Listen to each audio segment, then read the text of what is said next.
Graças e paz, irmãos. Vamos dar início ao nosso culto nessa noite, abrindo no Salmo 23, o salmo mais conhecido das Escrituras, possivelmente no mundo não evangélico, passagem da palavra de Deus mais conhecida.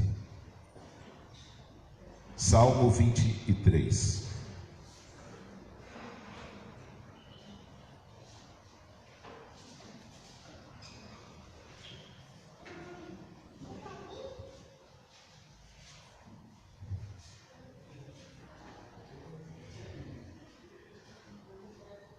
Salmo 23 está escrito: O Senhor é meu pastor, nada me faltará. Deitar-me faz em verdes pastos, guia-me mansamente a águas tranquilas. Refrigera minha alma, guia-me pelas veredas da justiça por amor do seu nome. Ainda que eu andasse pelo vale da sombra da morte, não temeria mal algum, porque tu estás comigo, a tua vara e o teu cajado me consolam. Preparas uma mesa perante mim na presença dos meus inimigos. Unges a minha cabeça com óleo, o meu cálice transborda. Certamente que a bondade e a misericórdia me seguirão todos os dias da minha vida, e habitarei na casa do Senhor por longos dias. O Senhor é o meu pastor, nada me faltará. Vamos estar orando. Pai amado, nós queremos te agradecer mais uma vez, porque aprove ao Senhor nos reunir nessa noite, a fim de que juntos possamos prestar a Ti, Senhor, a honra, a glória, o louvor que só o Senhor merece. Por isso, mais uma vez, como assim o fizemos pela manhã, invocamos a ajuda do Teu Santo Espírito, que Ele venha nos ajudar a orar como convém, que também Ele venha nos ajudar através dos louvores a Te adorar como convém, e Ele venha iluminar o nosso entendimento, a fim de que venhamos compreender a Tua palavra como convém, e que Ele venha, Senhor, nos ajudar aplicando a Tua palavra ao nosso coração, a fim de que nós possamos ter esperança de que nós vamos experimentar na nossa vida a Tua boa, perfeita e agradável vontade. Pedimos a Tua ajuda por causa dos nossos limites, das nossas fraquezas, das nossas fragilidades e das nossas imperfeições. Queremos começar esse culto pedindo perdão pelos nossos pecados, que o Teu sangue, ó Jesus Cristo, venha trazer perdão e purificação para as nossas vidas, e purificados pelo perdão concedido pelo Senhor, nós possamos com ousadia, Senhor, desfrutar do privilégio de podermos nos dirigir, Senhor, diretamente a Ti na nossa expressão de culto. Podemos, Senhor, ó Deus, através do nosso único mediador, Jesus Cristo, ter acesso a Ti, sabendo que os Teus olhos e os Teus ouvidos estarão atentos, não apenas à nossa oração, mas à nossa expressão de louvor, e que Teu Santo Espírito, ó Deus, nos ajude de tal forma que no nosso culto nessa noite chegue perante Ti como sacrifício de louvor, de lábios que confessam Teu nome. Por isso, ó Deus, que Ele seja a expressão da nossa alegria por havermos sido alcançados por tão grande salvação. Por isso que o Senhor venha me ajudar a prestar esse culto aceitável a Ti, ó Deus, que pelo Teu Espírito o Senhor venha ajudar a cada filho Teu e cada filha Tua que juntamente conosco estão Te cultuando, Senhor. Ó Deus, que cada um de nós venhamos cultuar a Ti, Senhor, e buscar a Ti nessa noite com todo o nosso coração. Por isso, vem me ajudar, Senhor, e vem nos ajudar nessa noite. Nós te pedimos em nome de Jesus. Amém. Aleluia. Vamos louvar o Senhor. Ana, hoje pela manhã tivemos o nosso culto de ceia, foi um culto bastante abençoado. Hoje à noite o grupo de louvor está tocando lá em Sombrio, por isso nós temos a ausência de muitos irmãos, de vários irmãos. Só em primeiro plano são 5 famílias, mas queremos pedir a Deus também que esteja abençoando a vida dos nossos irmãos que estão ajudando nos trabalhos lá em Sombrio. Então vamos louvar o Senhor.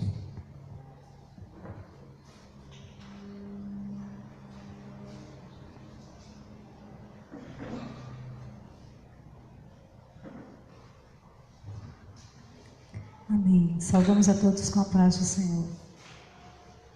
Vamos cantar: se paz a mais doce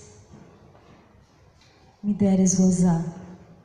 Sou feliz, né? Nossa felicidade, nossa alegria, nosso prazer está no Senhor, deve estar no Senhor sempre. Então vamos cantar esse hino, fazendo dele a nossa oração.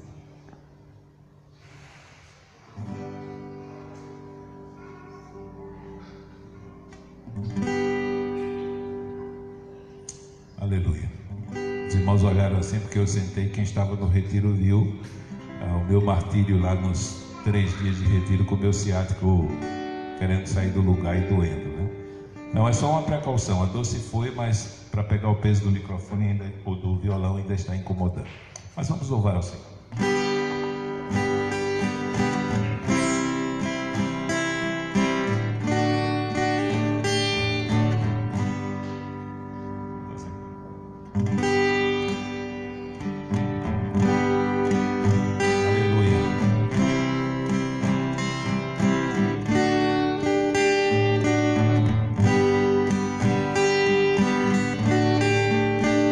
Se paz a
Não depende das circunstâncias, mas depende tão somente onde está a nossa visão, né? Onde estão os nossos olhos.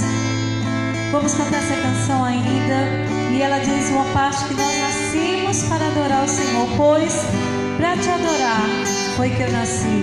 Quando nós entendemos isso, nós nos sentimos realizados completamente quando adoramos o Senhor, porque foi para isso que nascemos. Então vamos dizer: vem, Senhor, minha vida oferecer. Que você também cante com seu coração, Senhor, nessa noite. Senhor, minha vida oferecer como oferta de amor e sacrifício, como oferta de amor e sacrifício. Eu quero a minha vida te entregar. Quero a minha vida a te entregar como oferta viva em altar. Vem, Senhor, minha vida oferecer. Diga para Ele mais uma vez: vem, Senhor, minha vida oferecer como oferta de amor e sacrifício. como oferta de amor e sacrifício.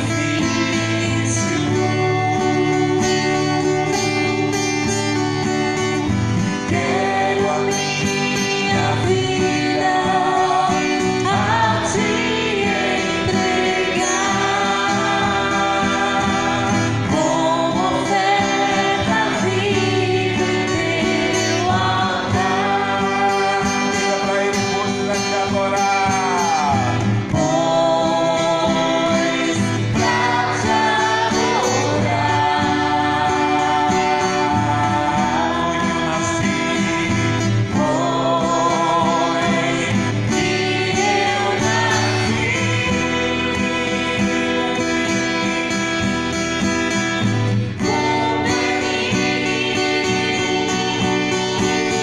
O teu querer,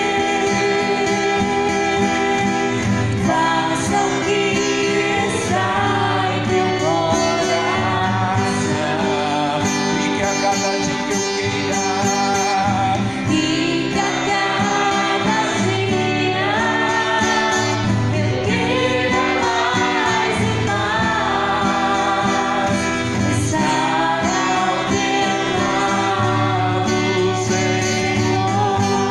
diga: pois para te adorar foi que eu nasci. Pois pra te adorar, Aleluia! Foi que eu nasci. foi que eu nasci.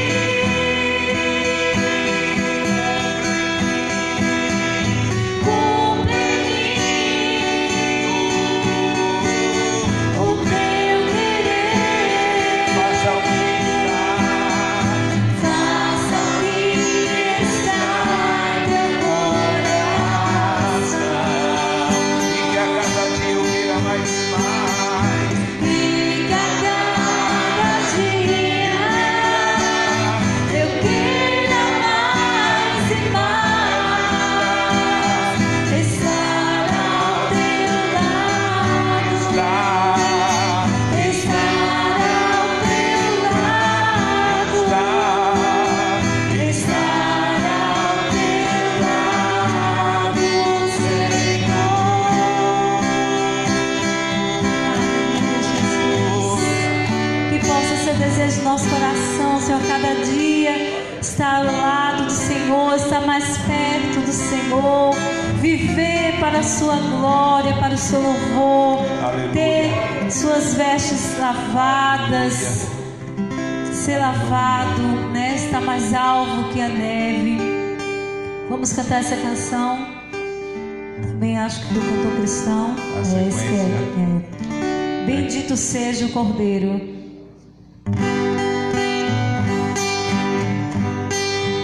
Que na cruz por nós padeceu. Bendito seja o seu sangue, que por nós ali ele verteu. Bendito seja o nome do Senhor.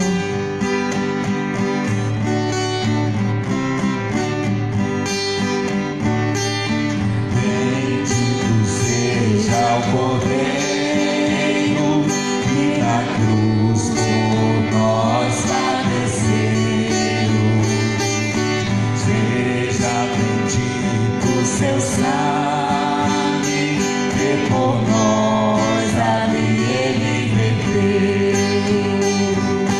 Eis nesse sangue lavado, com roupas que dão pecadores reminidos que perante seu Deus já estão. Algo mais que a neve, algo mais que a neve, algo mais que a neve. Sim, nesse sangue lavado, mais alvo que a neve serei. Quão espinhosa coroa que Jesus por nós suportou. Oh, quão profundas as chagas que nos prova o quanto ele amou. Eis nessas chagas pureza para o maior pecador, pois bem mais alvo que a neve, o teu sangue nos torna Senhor. Alvo mais que a neve, alvo mais que a neve. Se neste sangue lavado, mais alvo que a neve serei. Se nós a te confessarmos, se nós a te confessarmos e seguirmos na tua luz, tu não somente perdoas, purificas também, ó Jesus. Sim, de todo pecado, que maravilha tens amor, pois bem mais alvos que a neve, o teu sangue nos torna Senhor. Alvo mais que a neve, alvo mais que a neve. Se neste sangue lavado por Deus, mais alvo que a neve serei. Algo mais que a neve, alvo mais que a neve, alvo mais que a neve. Se neste sangue lavado, mais alvo que a neve serei. Por isso vamos aproveitar nesse momento, curvar a nossa cabeça, fechar os nossos olhos e fazer aquele momento de contrição com o Senhor. Fazer aquilo que fizemos na ceia pela manhã e vermos e pedimos a Deus que traga a nossa memória se nós pecamos contra Ele, e que nós venhamos nos apropriar do poder do sangue de Jesus Cristo, seu Filho, que traz perdão e purificação, para que todo aquele que é arrependido confesse o seu pecado, receba o perdão dele. Então aproveite esse momento para colocar a sua vida diante de Deus, pedir perdão a Ele por aquilo que você cometeu, e como aprendemos na oração do Pai Nosso, e pedir ajuda dele para que nós não venhamos cair em tentação. Então ore ao Senhor nesse momento. Aleluia.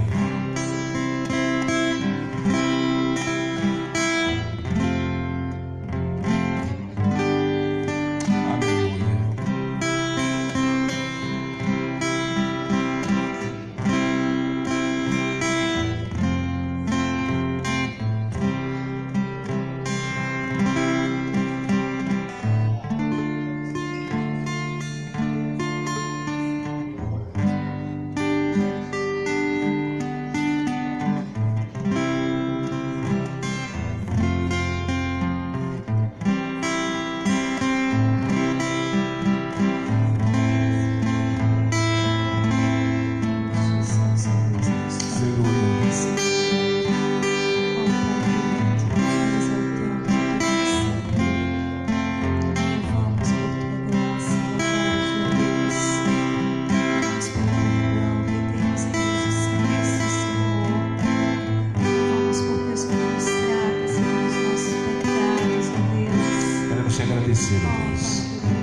pela promessa que o Senhor nos fez. Se por acaso viermos a pecar, devemos lembrar que temos um advogado no céu, e se confessarmos os nossos pecados, Ele é fiel e justo para nos perdoar e nos purificar de toda injustiça. Por isso, nesse momento, queremos te agradecer pelo recurso que o Senhor nos deu, pelo refúgio, Senhor, que o Senhor nos concedeu, Senhor, nos momentos da nossa fraqueza, Senhor, nos momentos, Senhor, em que infelizmente não dependemos o suficiente e não vigiamos o suficiente, Senhor, ou como tu mesmo ensinaste em João 14, não te amamos o suficiente. Por isso nós queremos te agradecer pelo perdão, Senhor, que o Senhor nos concede, Senhor, pela purificação e pela oportunidade de continuar correndo bem a carreira que o Senhor propôs para nós.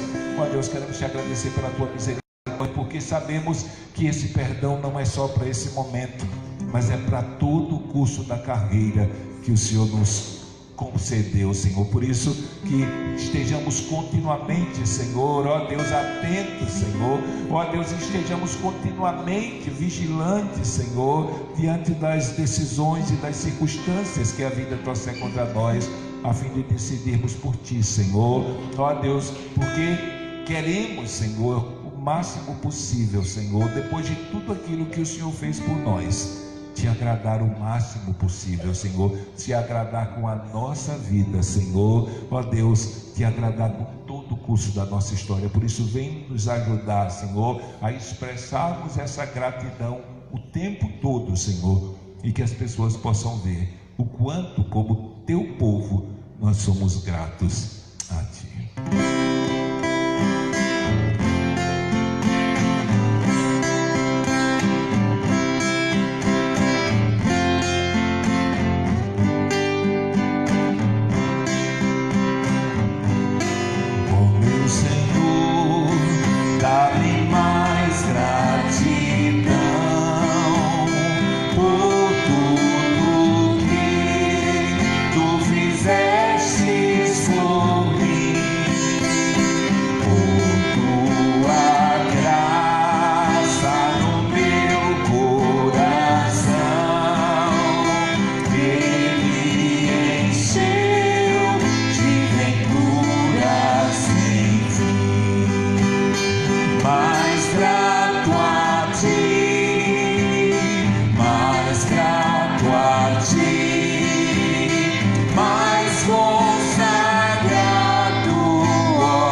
Te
vez a última estrofe. Oh meu Senhor, tu fizestes por mim o que ninguém poderia fazer. Na cruz pregado, vertestes assim sangue no qual sempre posso vencer. Aleluia! Mais grato a ti, mais grato a ti, mais consagrado, faz-me, Senhor, mais humilhado e cheio de amor, faz-me mais grato a ti, mais grato a ti.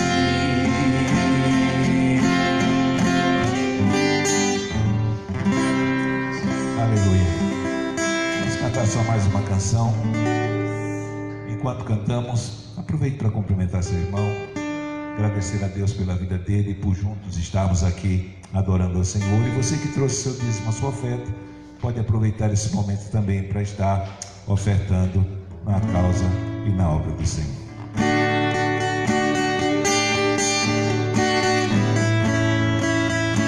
Aleluia. Há uma luz que acende em todos nós o desejo de sorrir, de ser feliz. É uma luz sem fim que provoca esta paz, é capaz de mudar nossa direção.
crianças, vamos ter crianças hoje? As crianças, vêm aqui na frente para nós orarmos. Vamos, Luísa.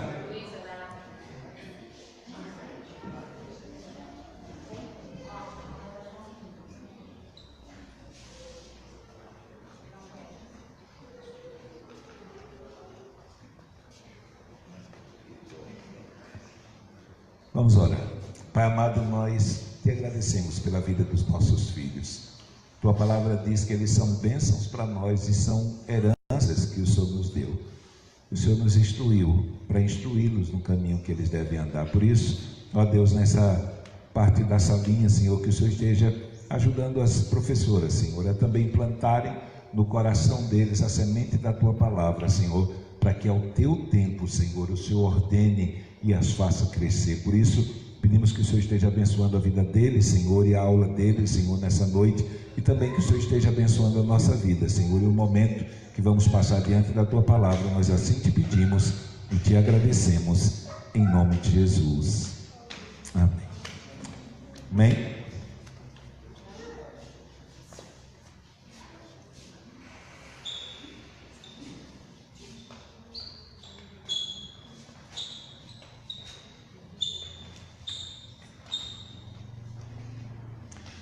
Hoje pela manhã tivemos um culto bastante abençoado.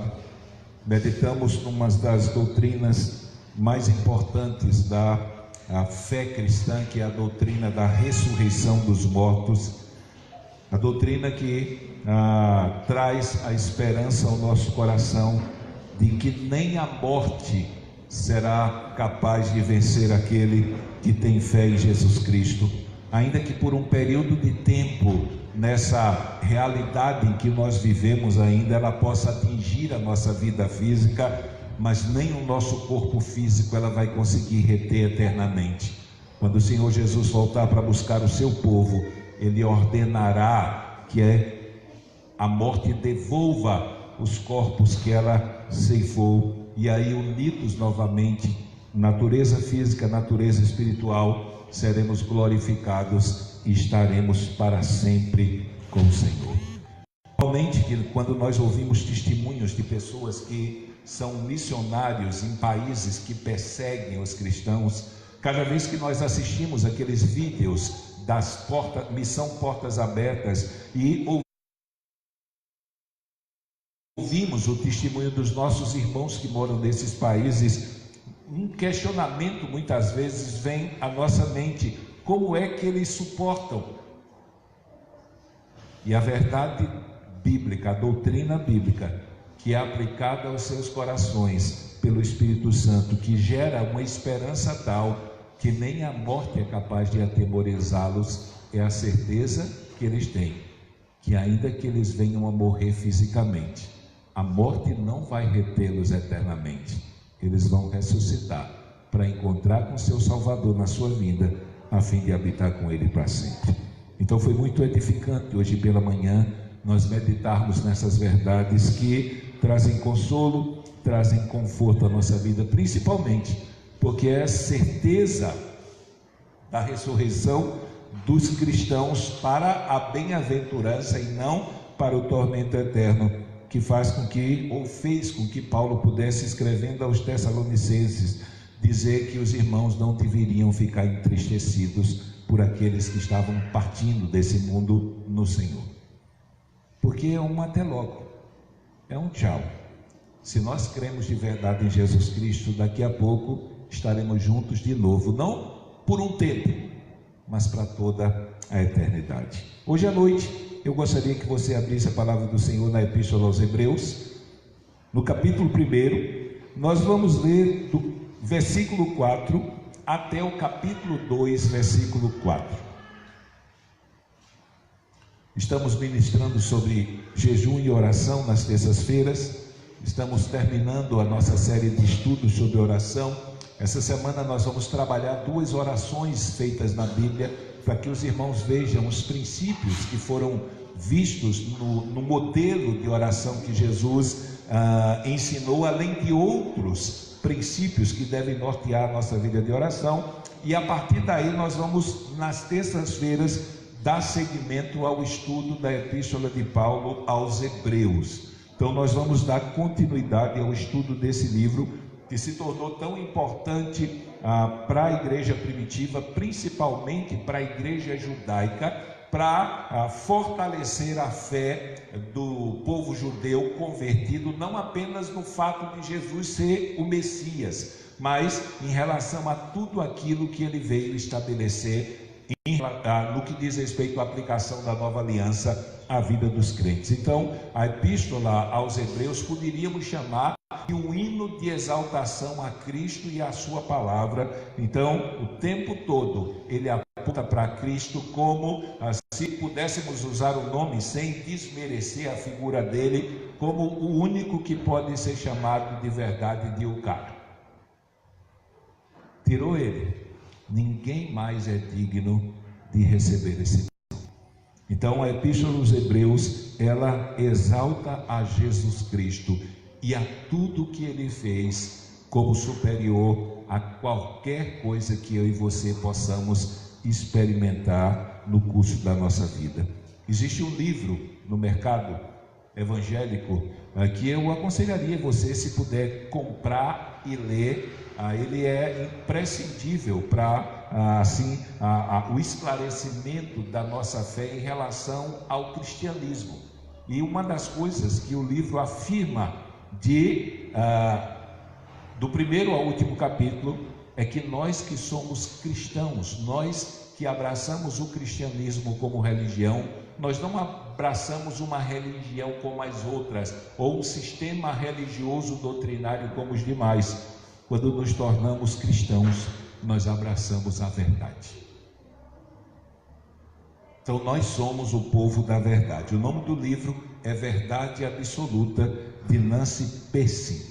Então, aqueles irmãos que puderem comprar e ler, principalmente nesse momento em que nós vivemos de crise de fé, no que diz respeito à experiência dos homens com a realidade da espiritualidade, então nós precisamos de ensinamentos que apontem e nos conduzam a atribuir à palavra de Deus aquilo que ela de verdade é, a verdade. Não é uma mais uma ou uma das que são oferecidas. Existem muitas coisas sendo oferecidas como verdade por aí, mas somente aquilo que está escrito na palavra de Deus é a verdade no que diz respeito às nossas esperanças de vida nesse mundo e às nossas esperanças de vida no porvir. Então, Hebreus capítulo 1, a partir do versículo 4, está escrito. Eu vou ler a partir do versículo 1 para que você já entre no versículo 4 tendo o sentido daquilo que o escritor quer dizer. Capítulo 1, versículo 1 diz: havendo Deus antigamente falado muitas vezes e de muitas maneiras aos pais pelos profetas, a nós falou-nos nesses últimos dias pelo Filho, a quem constituiu o herdeiro de tudo e por quem fez também o mundo, o qual, sendo o resplendor da sua glória e a expressa imagem da sua pessoa, sustentando todas as coisas pela palavra do seu poder, havendo feito por si mesmo a purificação dos nossos pecados, assentou à destra da majestade nas alturas, feito tanto mais excelente do que os anjos, quanto herdou mais excelente nome do que eles. Porque a qual dos anjos disse jamais: tu és meu filho, hoje te gerei, e outra vez eu lhe serei por pai, e ele me será por filho. E outra vez, quando introduz no mundo o primogênito, diz: e todos os anjos de Deus o adorem. E em verdade, quanto aos anjos, diz que faz a seus anjos espíritos e de seus ministros labaredas de fogo. Mas do Filho diz: ó Deus, o teu trono subsiste pelos séculos dos séculos, cetro de iniquidade é o cetro do teu reino. Amaste a justiça e odiaste a iniquidade. Por isso, Deus, o teu Deus, te ungiu com óleo da alegria mais do que a teus companheiros. E tu, Senhor, no princípio fundaste a terra, e os céus são obras de tuas mãos. Eles perecerão, mas tu permanecerás, e todos eles como roupa envelhecerão, e como um manto os enrolarás, e serão mudados, mas tu és o mesmo, e os teus anos não acabarão. E a qual dos anjos disse jamais: assenta-te à minha direita, até que eu ponha os teus inimigos por escabelo dos teus pés? Não são, porventura, todos eles espíritos ministradores, enviados para servir a favor daqueles que hão de herdar a salvação? Portanto, convém-nos atentar com mais diligência para as coisas que já temos ouvido, para que em tempo algum nos desviemos delas. Porque se a palavra falada pelos anjos permaneceu firme, e toda transgressão e desobediência recebeu a justa retribuição, como escaparemos nós, se não atentarmos para uma tão grande salvação, a qual, começando a ser anunciada pelo Senhor, foi-nos depois confirmada pelos que a ouviram, testificando também Deus com eles, por sinais e milagres e várias maravilhas e dons do Espírito Santo distribuídos por sua vontade. Vamos orar ao Senhor. Pai amado, nós queremos mais uma vez orar a Ti, Senhor, nós que estamos diante da Tua palavra, e pedimos, Deus, que o Senhor venha, pela iluminação do Teu Santo Espírito, nos fazer, ó Deus, extrair dessa palavra princípios, Senhor, que possam, usados pelo Teu Santo Espírito, nos habilitar a discernir o bem do mal, Senhor, o certo do errado na carreira que o Senhor propôs para nós. A Tua palavra diz que, ó Deus, o discernir o bem do mal, Senhor, ó Deus, é próprio daqueles que, pelo costume de se dedicarem ao aprendizado da Tua palavra, têm as suas faculdades, as suas capacidades fortalecidas para esse fim. Por isso, pedimos que Teu Santo Espírito não apenas fixe nas nossas mentes, Senhor, essas verdades, mas aplique-as ao nosso coração, a fim de que nós possamos, Senhor, não apenas pregar a verdade que a Tua palavra nos ensina, mas também, Senhor, mostrarmos de maneira prática na nossa vida como essa verdade influencia e transforma a nossa vida de maneira radical. Por isso, que o Teu Santo Espírito venha nos ajudar, que o Teu Santo Espírito venha nos iluminar, que o Teu Santo Espírito venha aplicar a Tua palavra com poder à nossa vida. Nós assim te pedimos, e te pedimos em nome de Jesus. Amém. Quando nós nos deparamos com esse primeiro capítulo da Epístola aos Hebreus, existe uma crise aqui sendo deflagrada. Uma crise que talvez em toda a história da humanidade nunca encontrou um ápice ou um auge maior do que na nossa era, uma crise da verdade.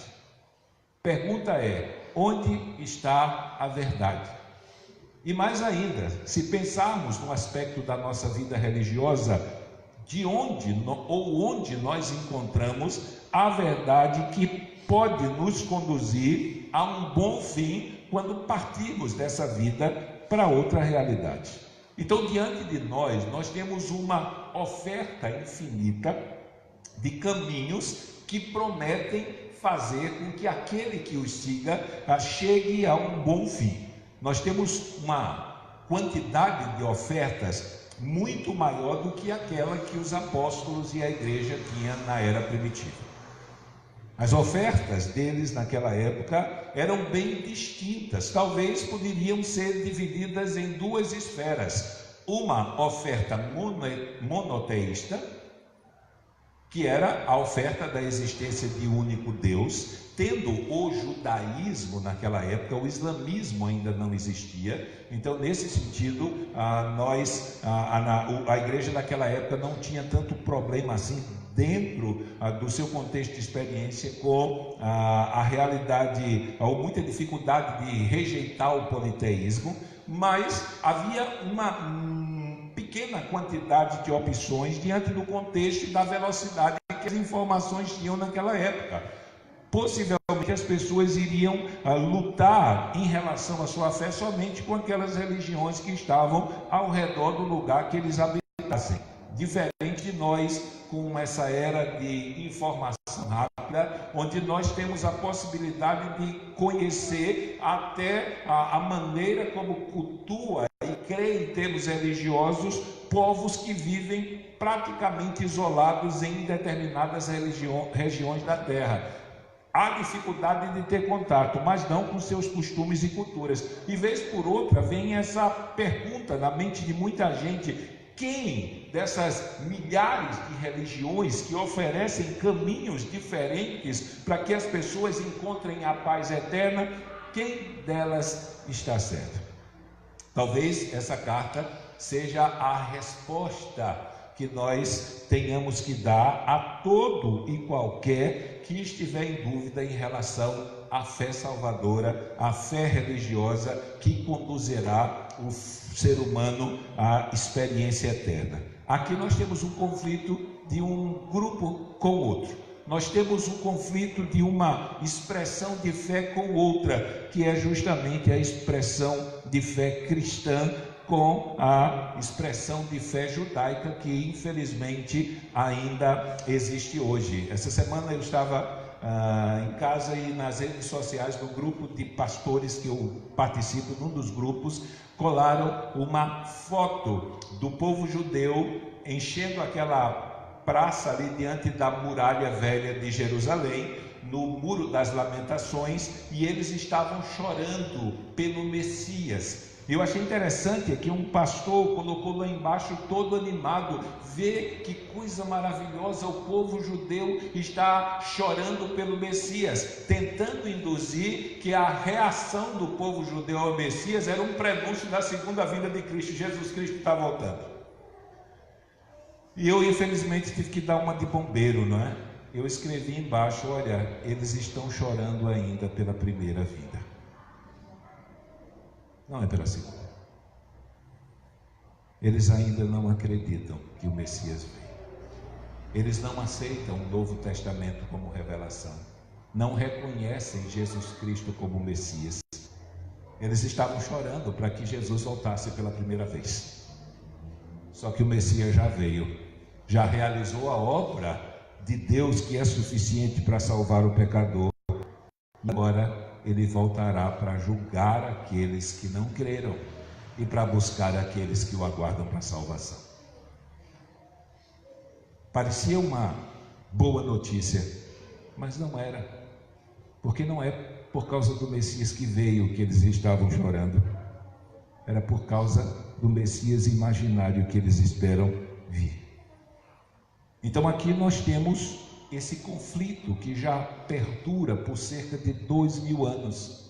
Aqueles que ainda tendem a ter o Antigo Testamento como única revelação de Deus, ainda conclamam e proclamam um reino de Deus que é aplicado à vida do pecador que obedece à lei de Moisés.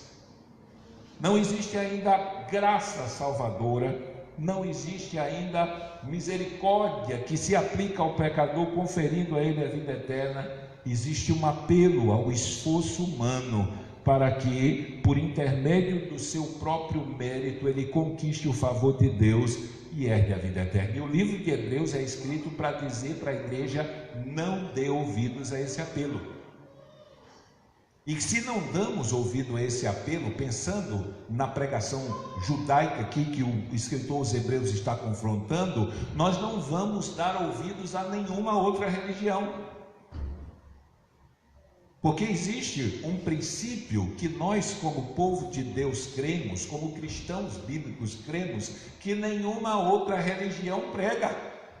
Como nós já contamos algumas vezes aqui, de uma experiência que teve um filósofo cristão chamado C.S. Lewis. Ele esteve numa conferência numa universidade da Europa, e quando ele chega na universidade, ele encontrará um grupo de estudiosos trancados no lugar fazendo uma pesquisa. E curiosamente ele entrou lá e foi perguntar para eles o que era que eles estavam pesquisando.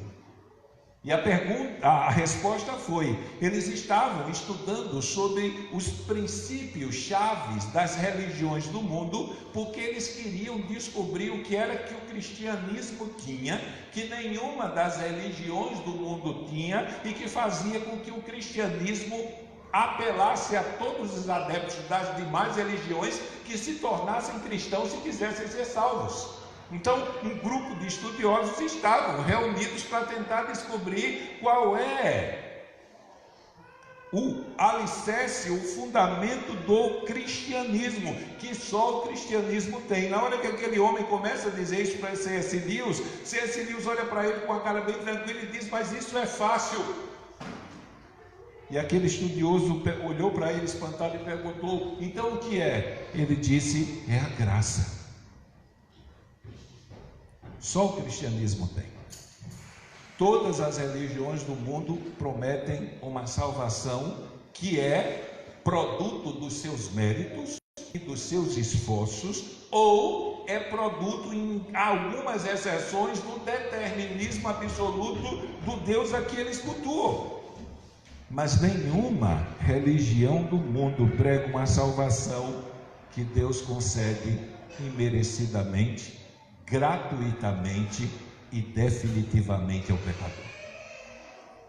Então só o cristianismo prega isso. Uma salvação que não depende das obras da lei, que não depende da quantidade de obediência que você tem, se bem que ela, pela presença do Espírito Santo habitando no crente, pelo processo de santificação, produzirá a obediência e fará com que o cristão deseje uma vida de obediência, mas a obediência não é a causa da salvação. Ela é uma resposta da alma e da decisão da vontade do ser humano, a regeneração, a obra do novo nascimento que Deus faz no coração do cristão. Então aqui nós temos uma igreja que está iniciando, que iniciou no contexto judaico, cujas primeiras milhares de pregações foram judaicas. E aí o que é que acontece? Acontece a mesma coisa que muitas vezes acontece quando nós fazemos parte de uma religião. Aqui aconteceu muito quando nós chegamos, uma pessoa se convertia e era, um exemplo, ela católica, pois foi até o padre atrás delas, para que elas voltassem a ser católicas. Havia uma perseguição e como é que eu posso dizer assim, um ato de denegrir a verdade das Escrituras, para que as pessoas não abandonassem a sua antiga fé. E para que isso acontecesse, era atribuído a revelação da falsa religião. A Epístola aos Hebreus é uma defesa da autoridade das Escrituras de maneira completa. Antigo Testamento e mais especificamente o Novo Testamento, que nos revela em Jesus Cristo o cumprimento de todas as promessas que Deus fez. Então nós temos a verdade, nós temos o parâmetro que vai determinar aquilo que é verdadeiro e falso em termos religiosos. Nós não precisamos ficar olhando para as religiões do mundo e observamos as suas práticas e descobrimos como elas são aplicadas à cultura para termos uma ideia daquilo que é verdade ou não. Nós só precisamos conhecer a verdade. E à medida que os erros forem sendo apresentados, eles serão identificados um a um. É como aquela história que eu já contei algumas vezes aqui, do treinamento que é dado, que isso se tornou conhecido, ao novo funcionário da Casa da Moeda Americana. Quando alguém entra para trabalhar na produção de dinheiro, uma das tarefas para o novo empregado é ele ficar trancado vários dias contando nota de dólares verdadeiro. E eu falo isso com propriedade. Eu fui tesoureiro no banco, trabalhei tanto tempo antes de chegar aquelas máquinas contando dinheiro com a mão, que nós não precisávamos mais olhar para as notas para saber o que era verdadeiro e o que era falso. Nós identificávamos no tato. O papel, por mais que eles tentem, nunca é parecido com o da Casa da Moeda. Então podia estar contando milhares de notas com o olho fechado. Na hora que a nota passava, a gente já parava de contar e puxava, porque a sensibilidade já nos mostrava aquilo que era verdadeiro pela prática. Então o funcionário era trancado vários dias dentro de uma sala para contar notas verdadeiras, e perguntaram para aquele que era responsável pelo treinamento por que ele só contava notas verdadeiras. E ele disse: porque pela familiaridade com o verdadeiro, quando o falso passasse, seria notado de maneira tranquila. Então a mesma coisa é em relação à nossa fé. A Bíblia é a verdade de Deus. Deus não tem outras verdades fora em relação à revelação de quem Ele é, da sua vontade, do seu plano salvador, da maneira como Ele está realizando esse plano e como Ele vai consumar. Nós não temos outra revelação de Deus em nenhum lugar. Então, se temos que aprender, isso é uma coisa que nós devemos levar em consideração, porque às vezes as pessoas querem saber, por exemplo, o que é que os espíritas creem. Não, a gente precisa saber o que é que os espíritas creem, o que os muçulmanos creem, o que os mormons creem, o testemunho de Jeová creem. E aí eles querem saber tudo que todas as religiões creem, gastam tanto tempo estudando sobre o erro, que não aprendem a verdade direito. Nós não precisamos saber o que eles creem. Nós só precisamos saber o que a verdade de Deus ensina, e toda a falsidade que for apresentada diante de nós será identificada. Os judeus estavam nessa crise, por rejeitarem a Jesus Cristo como Messias, e por rejeitarem aquilo que estava sendo ensinado sobre as verdades que deveriam nortear a vida dos cristãos na nova aliança. Simplesmente eles estavam pressionando os convertidos judeus a voltarem às velhas práticas, desmerecendo a autoridade daquilo que estava sendo pregado pelos apóstolos, que era o eco daquilo que Jesus ensinou. Então, no primeiro capítulo, nos primeiros 3 versículos, o autor confronta a autoridade de Jesus Cristo com a dos profetas do Antigo Testamento. Ele vai dizer que outrora Deus falou muitas vezes e de muitas maneiras aos pais pelos profetas. O autor não nega, foi Deus quem falou. Só que ele começa a demonstrar para o povo judeu que havia se convertido, estava tendente a abandonar a fé para voltar às velhas práticas, porque era Moisés que tinha falado. Então o escritor aos Hebreus vai deixar claro que foi Deus quem falou com eles. Só que toda a revelação que Deus deu para eles no Antigo Testamento apontava para aquilo que foi cumprido em Jesus Cristo, e apontava para a aplicação de maneira completa e cabal que Jesus Cristo iria fazer dessa revelação cumprida para a vida do povo de Deus nos últimos dias. Então ele vai deixar claro que Deus falou no passado. Só que agora, quando o Filho de Deus veio ao mundo, ele revelou completamente aquilo que precisava ser dito e conhecido ao povo de Deus. Era o cumprimento daquilo que Moisés havia falado: o Senhor enviará um profeta semelhante a mim ao meio de vós. A ele vocês devem ouvir se quiserem viver.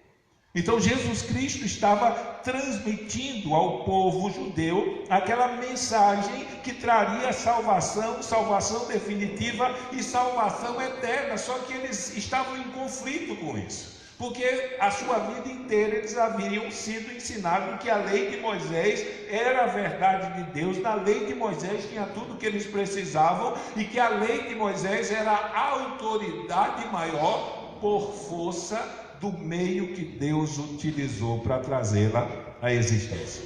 Infelizmente, os judeus se perderam um pouco no caminho, e por força desse desvio de caminho, eles passaram a interpretar a Bíblia de maneira distorcida e acrescentar à Bíblia algumas coisas que não existiam. E uma delas era que o Antigo Testamento deveria ser supervalorizado, e ele possuía autoridade porque Deus, para trazer essa revelação ao conhecimento dos judeus, enviou anjos como mediadores.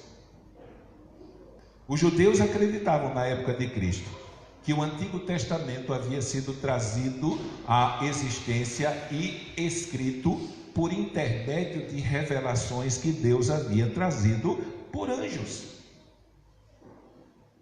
Então, se Cristo era superior aos profetas, agora o escritor aos Hebreus precisa provar que aqueles judeus deveriam permanecer firmes e não voltar atrás, porque Cristo é superior aos anjos.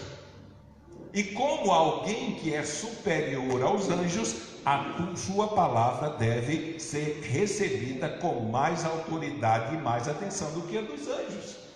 A palavra salvadora de Deus chegou ao seu povo, e o povo estava sendo tendencioso a abandonar essa verdade por acreditar que a autoridade ou a suposta autoridade revelacional dos anjos era maior do que aquela que o Filho de Deus trouxe. Então, para confrontar a Jesus Cristo, para mostrar a superioridade de Cristo para com os profetas, do versículo 1 ao versículo 3, Jesus é apresentado como, primeiro, o profeta por intermédio de quem Deus deu a última palavra. Ou seja, no passado ele falou muitas vezes e de muitas maneiras aos pais pelos profetas, mas nesses últimos dias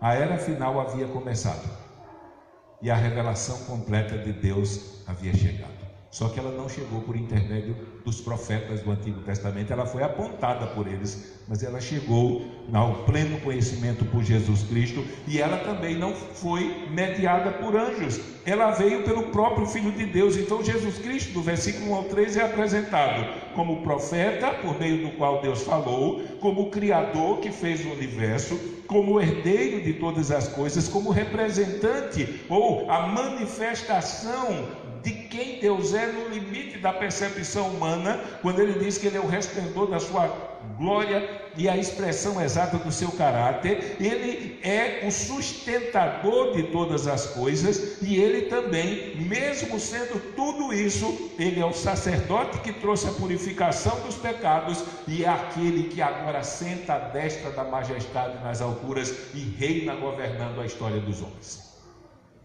Ele não é apenas um profeta que trouxe a revelação final, mas em sua natureza ele é o próprio Deus.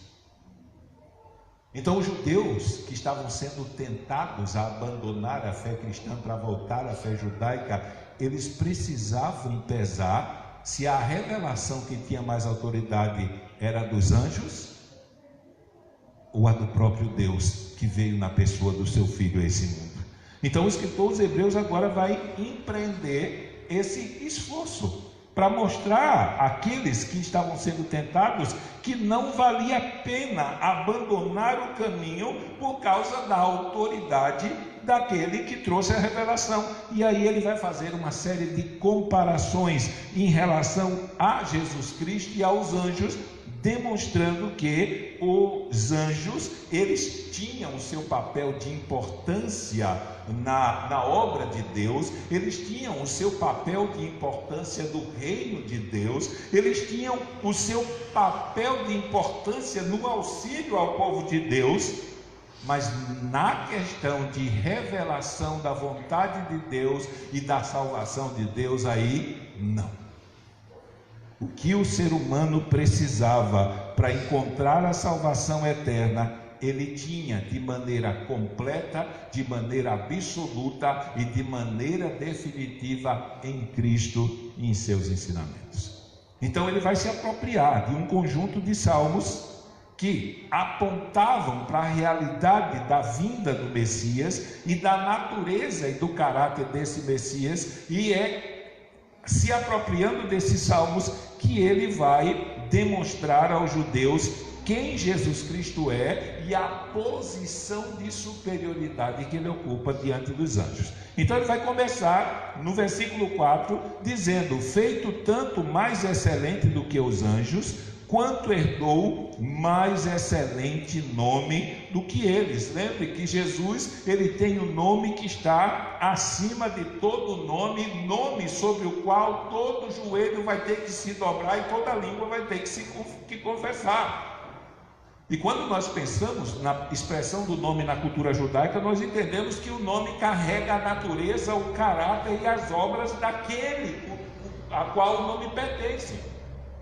Então todo o conjunto da obra de Cristo aponta para a sua superioridade, aponta para a sua grandeza, e como consequência disso, a grandeza da revelação que ele trouxe, que estava a ponto de ser abandonada por alguns judeus que havia sido convertido. Depois ele vai dizer: porque a qual dos anjos jamais disse: tu és meu filho, hoje te gerei, e outra vez eu lhe serei por pai e ele me será por filho. Aqui mais uma vez ele traz à tona a realidade de Cristo como o herdeiro que está assentado à destra de Deus, governando todas as coisas. Ele venceu, ele ressuscitou, ele ascendeu aos céus e ele assentou à destra de Deus, e agora ele reina. Ele tem o livro na sua mão, ele recebeu autoridade para abrir os livros e desatar os selos, o livro da história, que vai simplesmente a partir dali aplicar a realidade da vida dos seres humanos. Todos os decretos que Deus estabeleceu para a nova aliança está nas mãos do Filho, é ele que governa. Aqui não cabe a interpretação dos testemunhos de Jeová que usam esse texto para dizer que Jesus foi criado, quando eles usam separadamente da figura a palavra hoje te gerei, ou a expressão hoje te gerei. Está vendo? Jesus foi criado. Só que essa expressão aqui é uma expressão figurada, é uma expressão idiomática. E eu sempre lembro aos irmãos, quando nós nos deparamos com esse texto, ou citamos em alguma pregação, porque a aplicação dele é muito simples, né? Nós tivemos uma série de filmes chamado Rei Leão, né? Eu acho que tivemos até agora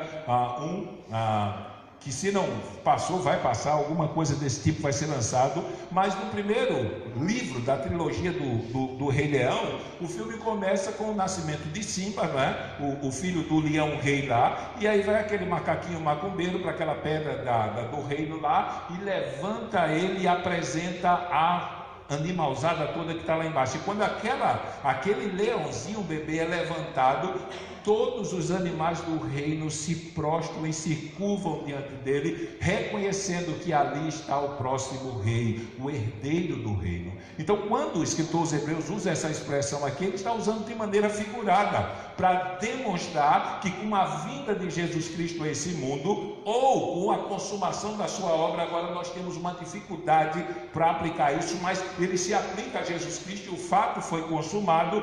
Deus estava apresentando ao mundo, ao seu reino, o seu filho herdeiro.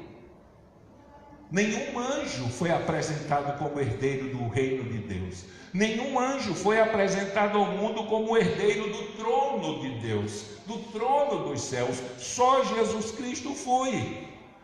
Então nós temos alguém que é mais excelente do que os anjos, tem um nome mais excelente do que os anjos. Esse Jesus Cristo que é apresentado não pelo nome aqui, no início do capítulo, mas como Filho de Deus. Esse é o Filho herdeiro que está sentado no trono, e ele traz à luz aquela experiência do anúncio do seu nascimento.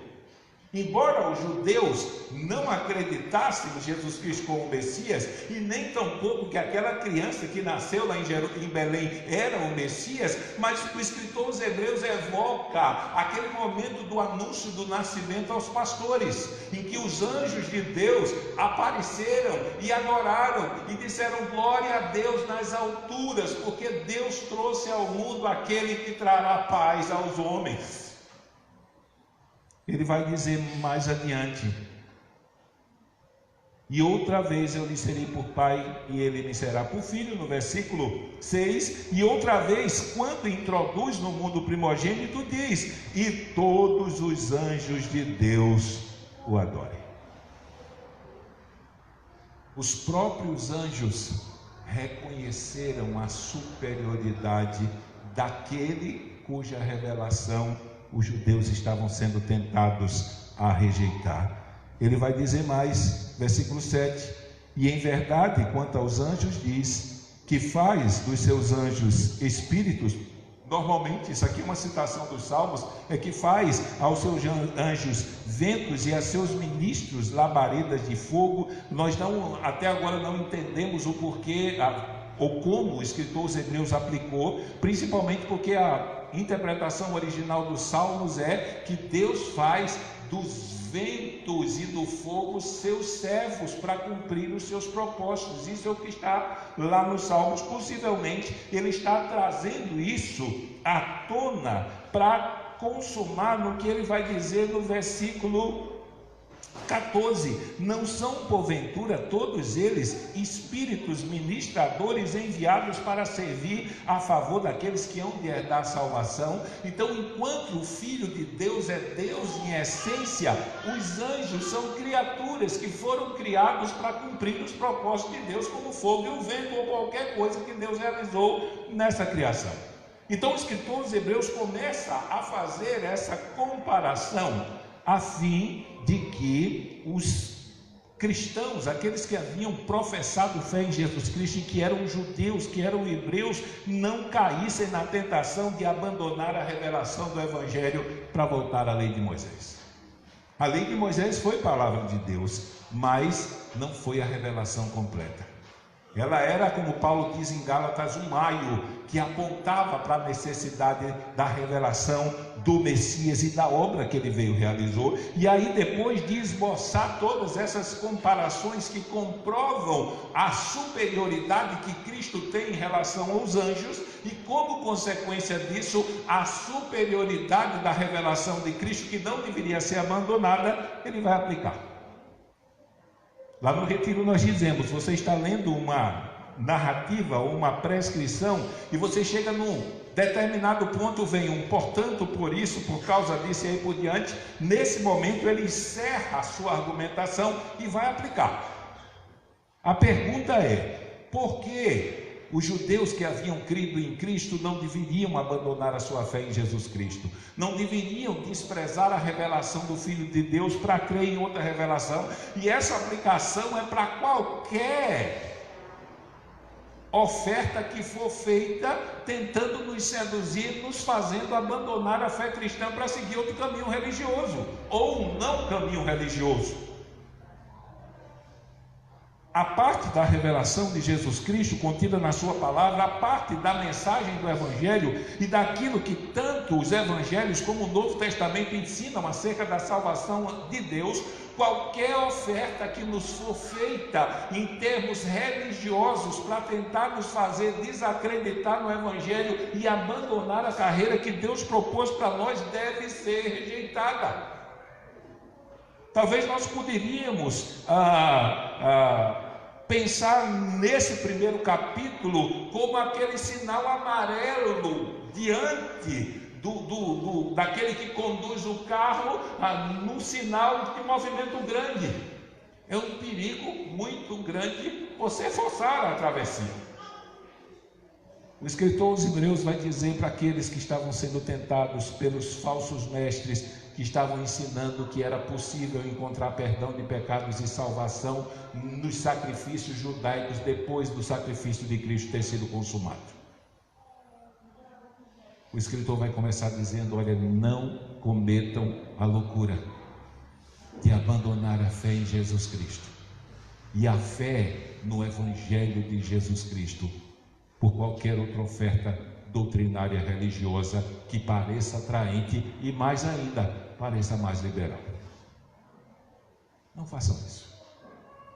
Não façam isso.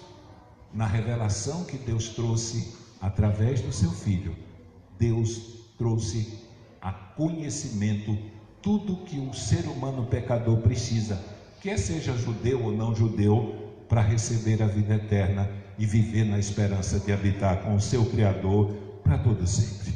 Então ele vai dizer que se os anjos são criaturas e se eles foram criados para servir, e Jesus é o Filho de Deus, Criador, sustentador, aquele que está sentado no trono, é o herdeiro, é aquele que os seus anos não têm fim, é eterno, como eterno é tudo aquilo que o segue, o serve, no que diz respeito à bem-aventurança. Então ele vai dizer, portanto, ao invés de nos sentirmos tentados, pensando na nossa condição hoje, a nos desviar do Evangelho e abandonar a igreja, ao invés de fazer isso, convém-nos dar maior atenção, ou dar atenção com mais diligência. E cada vez que nós tentamos fazer um balanço, imagine numa coisa simples como nós fazemos, campanha de leitura bíblica em um ano, 3 capítulos da Bíblia por dia, de segunda a sexta, e 4 capítulos no sábado e 4 capítulos no domingo. Nós encontramos uma barreira quase que intransponível para convencer as pessoas de que vale a pena. Imagine numa situação dessa. O escritor de Hebreus diz que convém aos cristãos atentar com mais diligência ao conhecimento das verdades que Cristo trouxe. Ele diz, convém-nos atentar com mais diligência para as coisas que já temos ouvido, para que em tempo algum nos desviemos dela. Aqui está o princípio bíblico da palavra de Deus como alimento que fortalece a vida dos cristãos. Se nós não nos nutrimos da palavra de Deus continuamente, e talvez uma das grandes barreiras que nós encontramos para trabalhar a leitura da Bíblia sequencial e contínua, é porque muitas pessoas já leram e disseram, mas por que eu vou ler de novo? A resposta é simples, Você vai chegar em casa hoje e vai dormir e vai acordar. A pergunta é por que é que amanhã de manhã você vai comer de novo?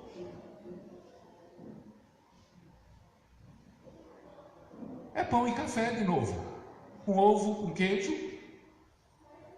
Por que você não diz, eu não vou mais tomar café porque eu já estou enjoado de comer pão, café, e tudo que dá no café da manhã eu já comi, então a partir de hoje eu não tomo mais café. E vai chegar no almoço, o arroz e feijão verdadeiro também já foi. E para aqueles que gostam de massa, você comeu massa a vida toda, tem que cortar a massa também.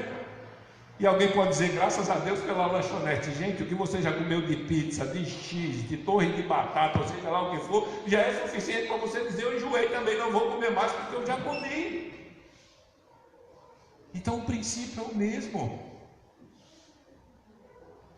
Não é o que eu estou comendo de novo na palavra de Deus, usando essa metáfora.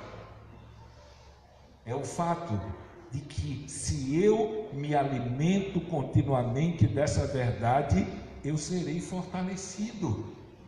Eu usufruirei dos benefícios espirituais que são prometidos para aqueles que se alimentam de maneira contínua. E uma é ter a capacidade de discernir o erro quando ele for apresentado, tentando me seduzir e tentando me convencer que a verdade é mentira. Isso o escritor aos Hebreus vai dizer aqui no capítulo 5, versículo 14, mais adiante. Ele vai dizer o seguinte...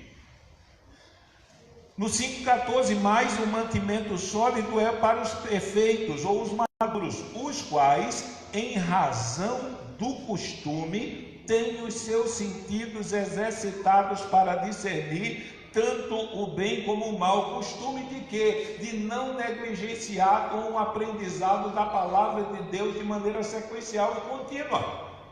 Porque ele vai dizer daqueles que dizem, olha, eu já li a Bíblia uma vez, não preciso ler mais nunca, está há 50 anos dentro da igreja, parou de ler a Bíblia. Ele vai dizer para eles, olha, eu queria ensinar umas coisinhas mais profundas para você, só que você não vai poder entender.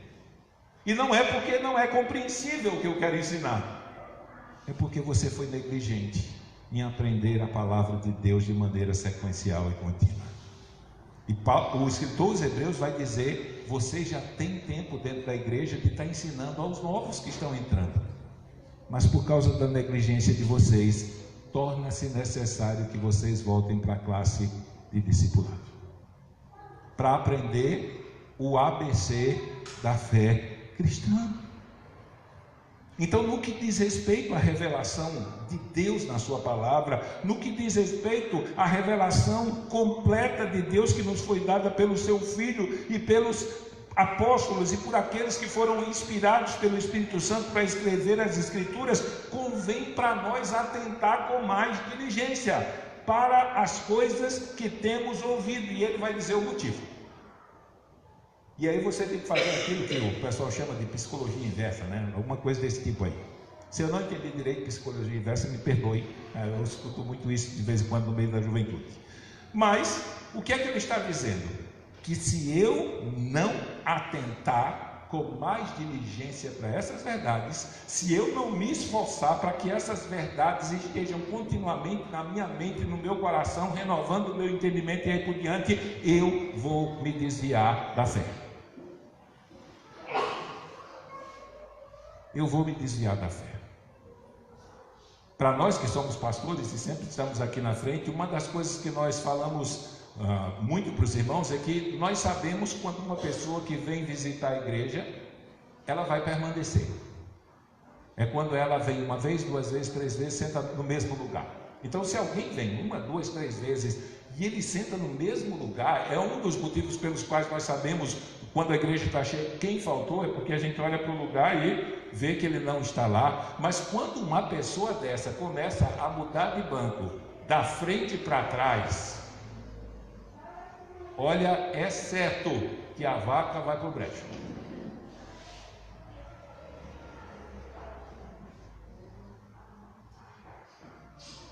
Por isso que quando nós botamos as cadeiras lá atrás, botamos para as mães que têm filhos pequenos, né? Não tem como. Elas ficam mais descansadas porque eles estão ali, não estão correndo pelos bancos e aí por diante. Mas normalmente quando o cara começa a sentar e começa a querer achar a cadeira para botar ali na porta, para sentar perto da porta, você já sabe que a coisa está ruim. Porque o próximo passo vai ser lá fora. Parece uma coisa absurda, mas quando começa isso é um reflexo do coração que está se afastando da verdade de Deus. A verdade de Deus não interessa mais. Então, a ideia do escritor aos Hebreus é que eu tenho que me atentar com mais diligência, porque se eu não fizer isso, eu vou escorregando. A ideia aqui é como se você estivesse pisando aqui a ideia é num lajedo, numa laje daquela de pedra cheia de lodo. Quando a gente anda na beira do rio, e aí você vai escorregando sem notar, porque é por sua negligência, e quando você nota onde está e tenta fugir, aí já foi, a queda vem e você é arrastado pela correnteza. Então ele diz: não façam isso. E a maneira de não fazer isso é ter a consciência do significado dessa palavra.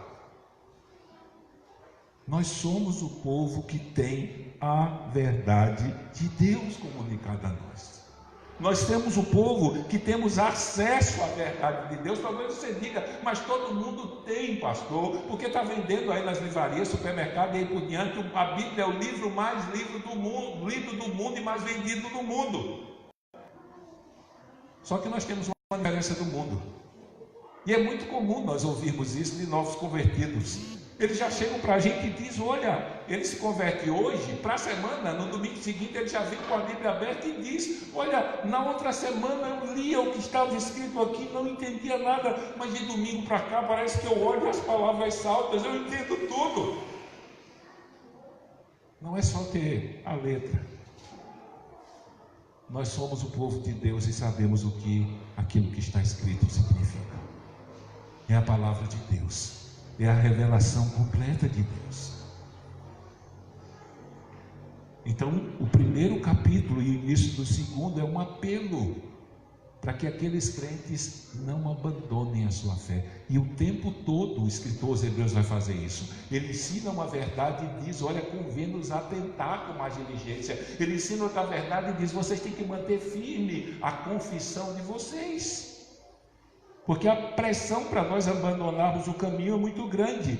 E ele disse: se vocês querem estar fortes o suficiente para permanecer de fé diante de todos esses embates e todas essas batalhas, convém não só a vocês, mas a todos os cristãos atentar com mais diligência às coisas que já temos ouvido, para que em tempo algum nos desviemos dela. E aí ele vai fazer aquele upgrade normal das ameaças, né? Eu digo sempre que o escritor aos Hebreus, se pregasse hoje, ele seria tido como um pregador terrorista.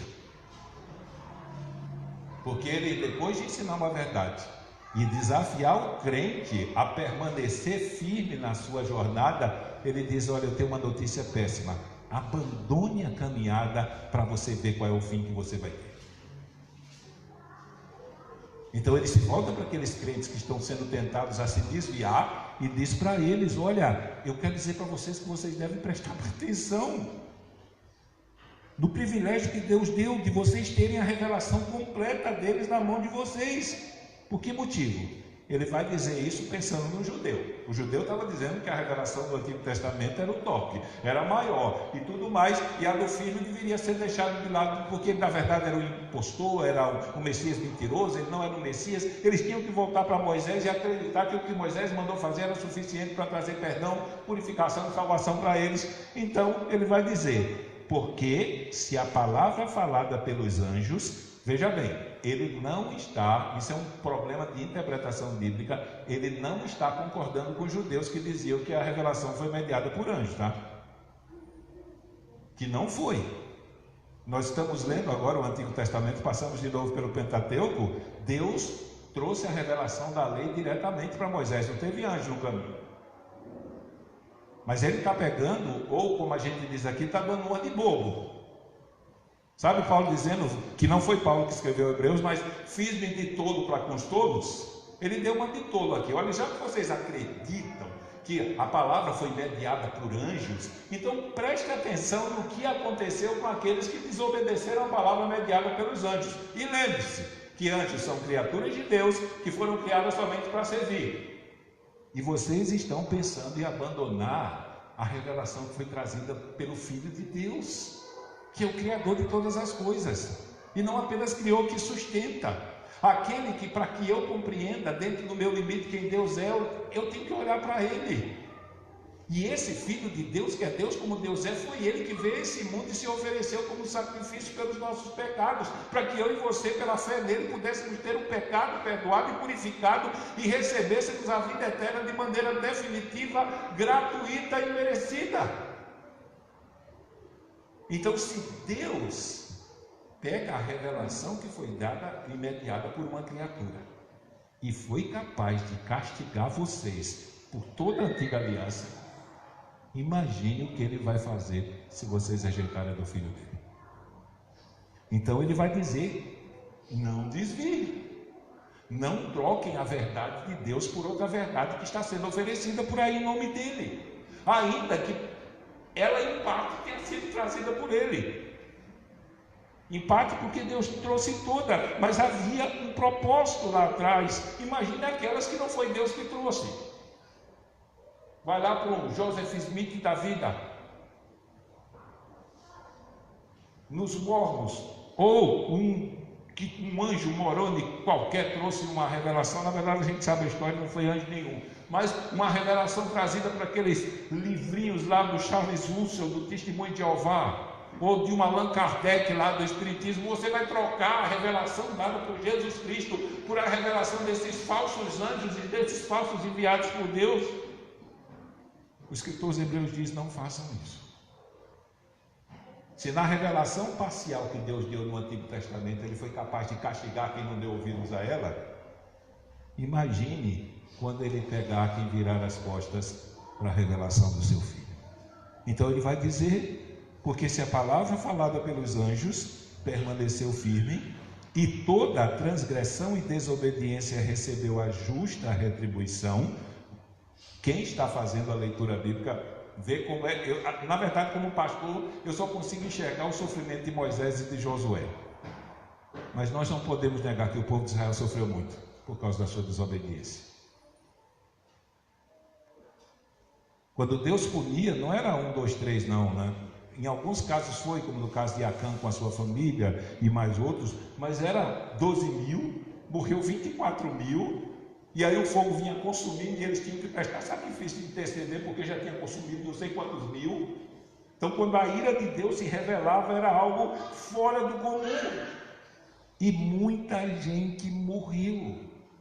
De fogo descendo do céu, de terra se abrindo e engolindo, de serpente aparecendo e picando, sem ter soro antiofídico para colocar. Então ele diz, se essa palavra que vocês dizem que foi mediada por anjos, que Deus enviou, Deus puniu e deu a cada um desobediente a justa retribuição, aí ele diz, como escaparemos nós, se não atentarmos para uma tão grande salvação? Talvez o maior impacto, isso é causado na vida dos nossos filhos que nasceram depois que nós professamos a nossa fé. As outras religiões têm uma vantagem que é uma desvantagem, mas tem uma vantagem que nós não temos. Quem nasce numa família muçulmana é muçulmano. Quem nasce numa família de espíritas é espírita. Quem nasce numa família de católicos é católico. E de budista é budista, de islâmico é islâmico, de hinduísta é hindu, e aí por diante. As pessoas se tornam participantes da religião por nascimento físico, natural. No meio dos crentes isso não acontece. Quem nasce filho de crente, nasce criatura igual aos outros, e precisa se converter para se tornar um filho de Deus. Então, até que essa experiência transformadora aconteça, eu confesso, é uma tentação para sair por aquela porta e não voltar mais. Como aqueles que professaram fé em Jesus Cristo sem que a sua profissão de fé fosse produto da obra do novo nascimento. É uma tentação sair por aquela porta e não voltar mais. Mas o escritor aos Hebreus está pensando em pessoas que têm essa tentação e diz: não façam isso. Não façam. Como vocês podem pensar em fazer uma coisa dessa e escapar das mãos do Deus vivo? Lá no capítulo 10, e eu quero ler, porque isso vai ser mais explicado lá, quando ele termina o seu discurso. Ele começa aqui e termina lá no capítulo 10. E ele vai dizer o seguinte, a partir do versículo 26 do capítulo 10. Ele vai dizer: porque se pecarmos voluntariamente, depois de termos recebido o conhecimento da verdade, já não resta mais sacrifício pelo pecado. Ou seja, ele fala isso para as pessoas que tiveram a oportunidade de serem instruídas no Evangelho e serem ensinadas acerca de toda a obra que Jesus Cristo realizou para salvar a vida delas. Só que tem outros enviados do diabo, de Satanás, que ficam o tempo todo dissimulando e tentando levá-los a desacreditar dessa verdade para que eles possam seguir outro caminho. O escritor aos Hebreus diz que se você teve conhecimento da verdade, não espere encontrar salvação para você em nenhum outro lugar, em nenhuma outra oferta religiosa, em nenhum outro estilo de vida que não seja aquele que Deus estabeleceu na sua palavra. E ele vai dizer o que é que espera, o que é que aguarda uma pessoa que teve conhecimento da verdade e, ao invés de crer, ao invés de atentar com mais diligência, ao invés de confessar a Jesus Cristo e permanecer firme na sua confissão, ele vai dizer que para essas pessoas que tiveram conhecimento da verdade, o pecado aqui é virar as costas para ele e abandonar e seguir outro caminho, outro curso diferente. Ele vai dizer que o que resta para essas pessoas é uma certa expectação horrível de juízo e ardor de fogo que há de devorar os adversários. E ele volta de novo para a revelação dos anjos.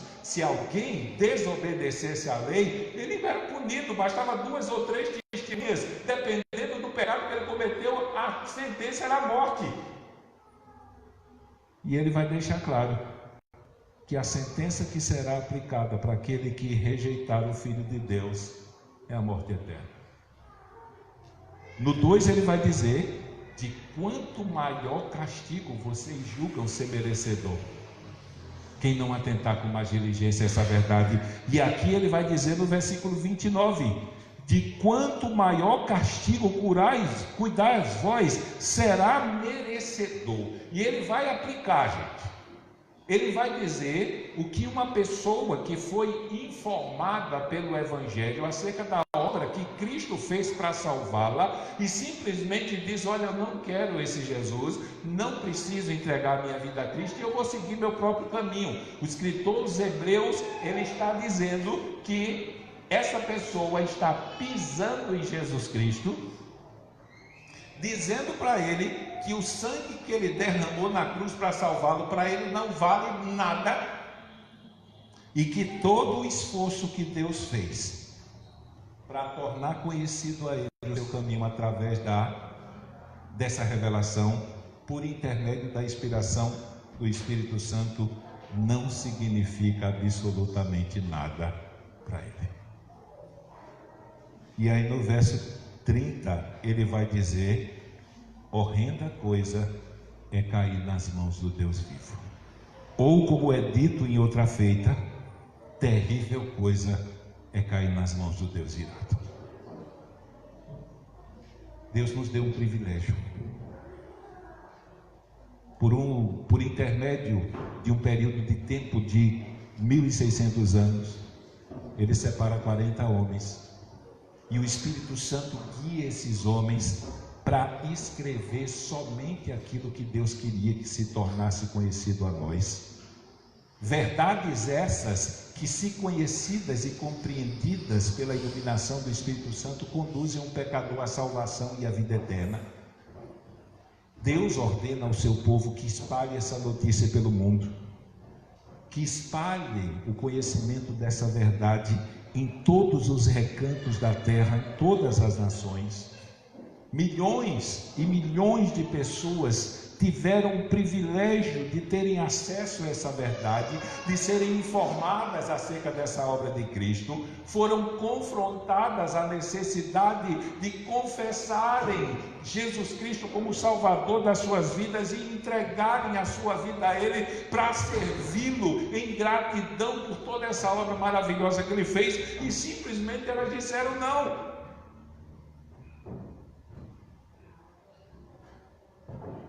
Às vezes nós entramos em debate sobre as pessoas que vão para o inferno, e muitas pessoas descrentes, elas se sentem um pouco enraivecidas porque Deus vai condenar e castigar pessoas na eternidade. Só que uma coisa que elas precisam entender é que não é Deus que está empurrando essas pessoas lá, principalmente aquelas que tiveram a oportunidade de ouvir a pregação do Evangelho.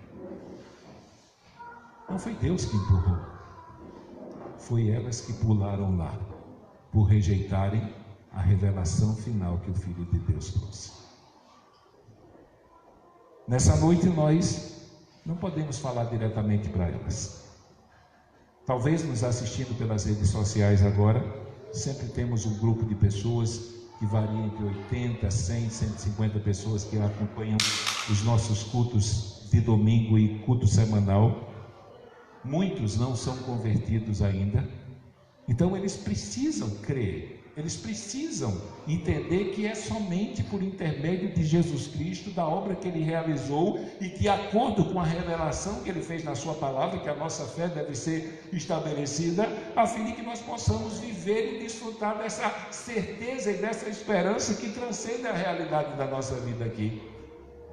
Mas uma coisa está escrito nesse livro, uma coisa está registrada no texto que foi inspirado pelo Espírito Santo: quem não creu nessa verdade, ou quem teve a oportunidade de ouvi-la e rejeitou, o fim dela será cair nas mãos do Deus vivo.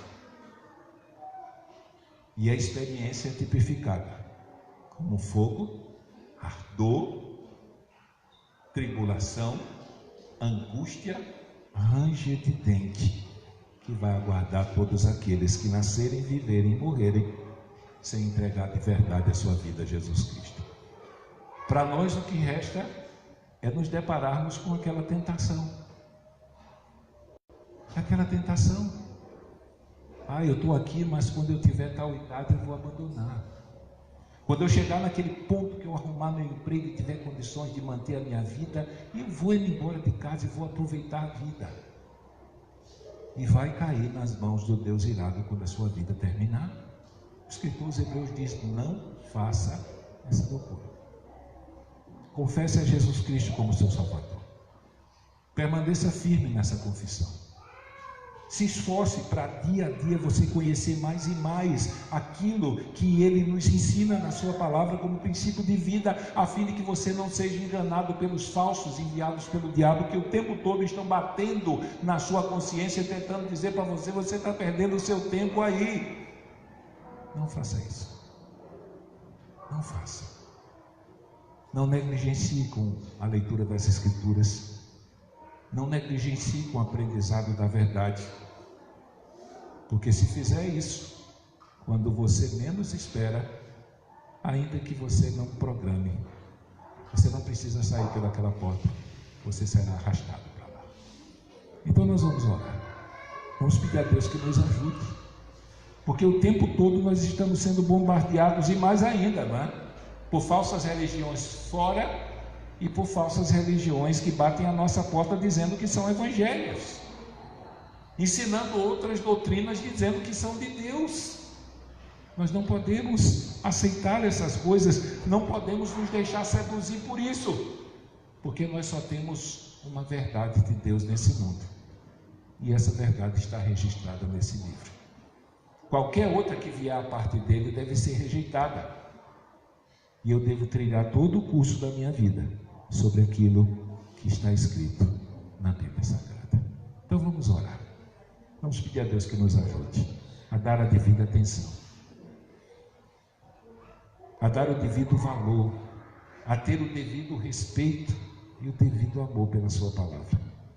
Porque é a partir do conhecimento dela e da crença naquilo que está escrito que todo o curso da nossa vida com Deus será desenvolvido e será consumado. Pai amado, nós pedimos ao Senhor, pedimos a tua ajuda, Senhor. Olhamos para trás, Senhor, e nos lembramos de quantos estiveram no nosso meio, Senhor, durante esses 16 anos que nós estamos aqui. E hoje encontramos eles, Senhor, com as suas vidas terrenas destroçadas, Senhor. Destroçadas. Se eles ignoraram o perigo eterno que é abandonar o teu caminho e a tua verdade e trocar por outra, eles também ignoraram que o estrago começa aqui. Quantos, Senhor, estão com as suas famílias destruídas? Tantos jovens estão com as suas vidas totalmente mundanizadas, Senhor. Nem conhecemos mais aqueles que estiveram no nosso meio, quando olhamos para o tipo de vida e o estilo de vida que eles levam hoje. Parece que a tua palavra e os ensinamentos que eles receberam não significou absolutamente nada, Senhor. Mas uma coisa nós podemos observar: enquanto estiveram conosco, foram negligentes, a maior parte deles. Não se importaram em ler a tua palavra continuamente e se alimentar dela diariamente para serem fortalecidos. Não prestaram atenção naquilo que era ensinado a respeito da tua palavra. Não deram a atenção devida à necessidade de compreender o que está escrito, para que quando o erro chegasse e batesse a sua mente, eles automaticamente o rechaçassem, por saberem que não era aquilo que a tua palavra estava ensinando. Por isso nós pedimos que o Senhor nos ajude. Nós estamos aqui, Senhor, não podemos voltar no tempo. O tempo pertence à história e ela não pode ser mudada para trás.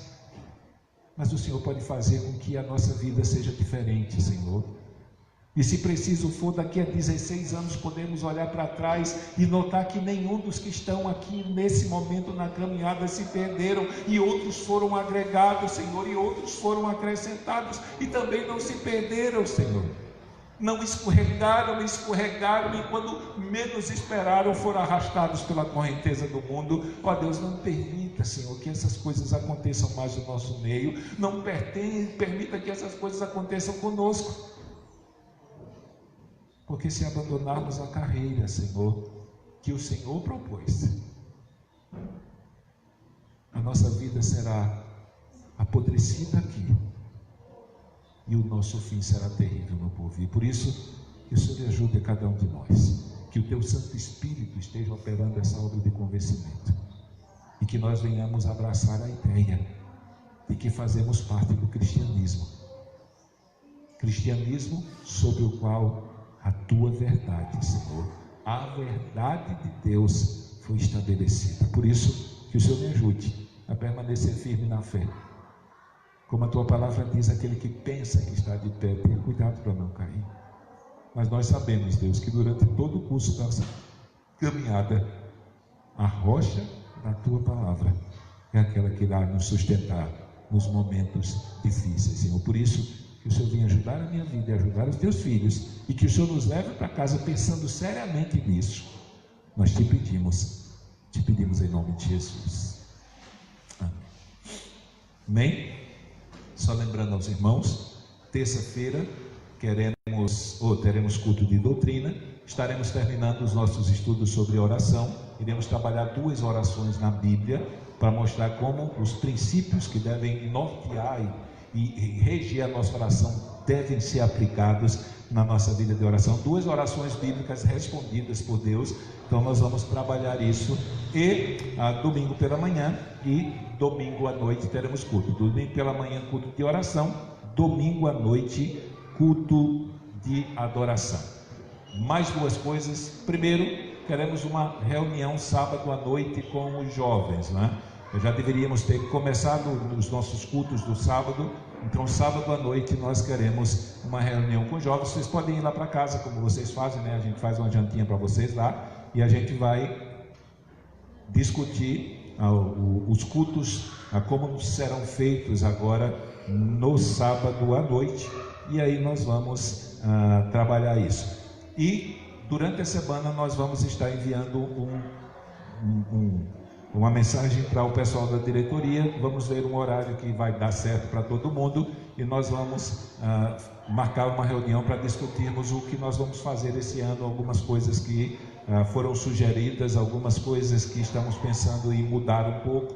E aí depois da reunião, como em abril nós temos uma assembleia com a igreja, vamos ter uma assembleia, então nós já vamos decidir agora para que seja informado para a igreja quais serão os nossos novos rumos aqui. Então, essa semana vamos entrar em contato para um dia que todo mundo possa estar lá e a gente vai trabalhar isso.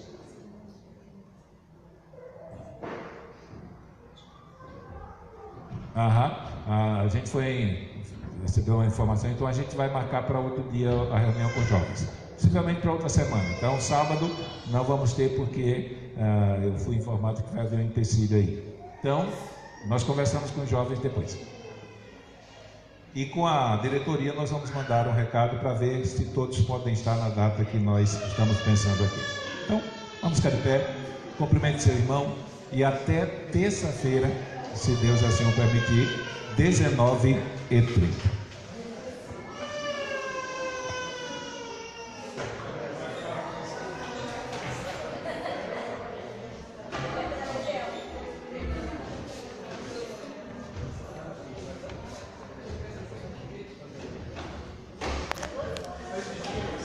Para vocês que nos assistiram, Deus abençoe.